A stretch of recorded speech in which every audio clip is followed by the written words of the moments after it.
ప్రైజ్లో దేవుని నామమునకు మహిమ కలుగును గాక. నా పేరు ట్యాంక్ అండి. VBS క్లాస్ 14వ రోజులో ఉన్న ప్రార్థన చేసుకుందాం.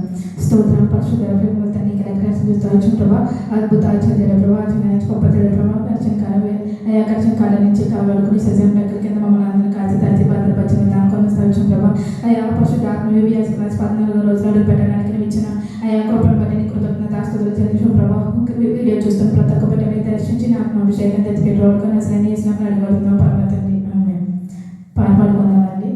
నాకు నీవే కదా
వాక్యం చెప్పుకుందామండి.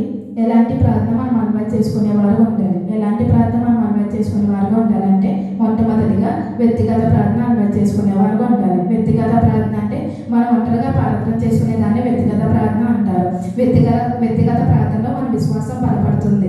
వ్యక్తిగత ప్రార్థనలో దేవుడు అనేక మర్మాన్ని మనకు బయలుపరుస్తారు. ఆ ఆత్మయ జ్ఞానాన్ని దేవుడు మనకి ఇస్తారు. అలాగే దేవుడు మనతో మాట్లాడాలంటే మనం వ్యక్తిగత ప్రార్థన చేసేవారుగా ఉండాలి. రెండోదిగా కుటుంబ ప్రార్థన అలవాటు చేసుకోవాలి. కుటుంబ ప్రార్థన అంటే దేవుడు ఏ కుటుంబం అయితే కుటుంబ ప్రార్థన అలవాటు చేసుకుంటారో దేవుడు ఆ కుటుంబాన్ని నిలబెడతారు. కుటుంబ ప్రార్థన చేస్తే ఎంత కఠినమైన హృదయాన్నైనా దేవుడు మారుస్తారు. మూడోదిగా సంఘ ప్రార్థన అలవాటు చేసుకునే వారు ఉండాలి. సంఘం అంతా కలిసి ప్రార్థన చేసుకుంటే ఎప్పటి నుంచి ఉన్న బంధకాలన్నీ దిగిపోతాయి. అలాగే సంఘం అంతా కలిసి ప్రార్థన చేస్తే ఆ సంఘం అంతా కలిసి ప్రార్థన చేసినప్పుడు మనం కూడా వారితో ఏకీభవించే వారుగా ఉండాలి. నాలుగోదిగా ఉపవాస ప్రార్థన అలవాటు చేసుకునే వారుగా ఉండాలి. ఉపవాస ప్రార్థనలో దేవుడు అనేక భూమిని తలకింద చేసే అభిషేకం మనం పొందుకుంటాము.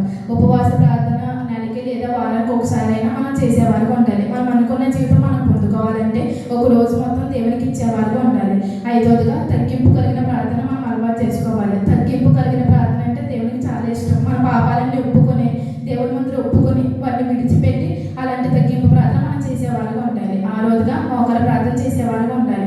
మోకాల ప్రార్థన అలవాటు చేసుకుంటే దేవునికి అది మోకాల ప్రార్థన చాలా ఇష్టం. మోకాల ప్రార్థన ఏ స్థలంలో అయితే నువ్వు మోకరించి ప్రార్థన చేస్తావో అక్కడ దేవుడు గొప్ప కార్యాలు చేస్తారు. మోకాల ప్రార్థన ఎవరైతే చేస్తారో దేవుడు వాళ్ళని ప్రథమగా నిలబెడతాడు. ఏ రోజుగా మనం కన్నీటి ప్రార్థన చేసేవారుగా ఉండాలి. నీ కన్నీటి చూసి అనేక మంది హేళన చేయొచ్చేమో కానీ మనుషులు దేవుడు మాత్రం నీ కన్నీటిని చాలా శ్రేష్టమైనదిగా విలువైనదిగా తీసుకుని ఆ కన్నీరికి వెంటనే జవాబు ఇస్తారు. ఎక్కడ నీవు దేవుడి ముందు కన్నీరు విడిస్తే దేవుడు ఆ కన్నీని నాట్యంగా మార్చి గొప్ప ఆశీర్వాదంగా మారుస్తాడు. ఈ పరిశుద్ధ వాక్యం దేవుదించిన ప్రైజ్లో